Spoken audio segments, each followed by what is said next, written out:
Prismos Beauty, the prime of beauty. Shop now on prismosbeauty.com.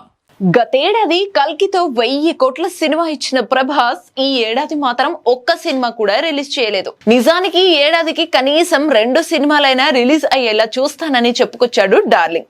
కానీ 2025లో ఆయన నుంచి ఒక్క సినిమా కూడా థియేటర్లోకి రాలేదు. అయితే మంచు విష్ణు కన్నప్ప సినిమాలో మాత్రం అలా కనిపించి ఫ్యాన్స్ ను ఖుషి చేశాడు. అలాగే ఈ ఏడాది డిసెంబర్ 5న రాజాసాబ్ తో ప్రేక్షకుల ముందుకు వస్తాడని అనుకున్నారు. కానీ రాజాసాబ్ 2026 సంక్రాంతికి వాయిదా పడింది.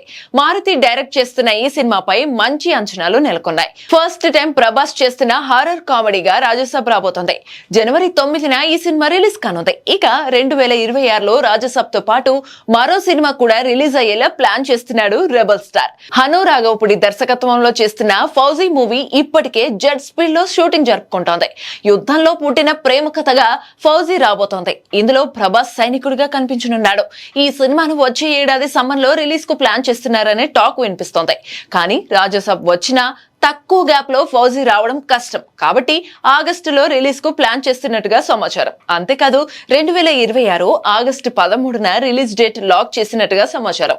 ఇదే డేట్ కన్ఫర్మ్ కాకపోయినా ప్రభాస్ నుంచి 2026లో రాజాసాబ్ తో పాటు ఫౌజీ థియేటర్లోకి రావడం మాత్రం పక్కా. ఆ తర్వాత 2027లో స్పిరిట్, కల్కి 2 వచ్చే ఛాన్స్ ఉండగా 2028లో సలార్ 2 రిలీజ్ కానుంది.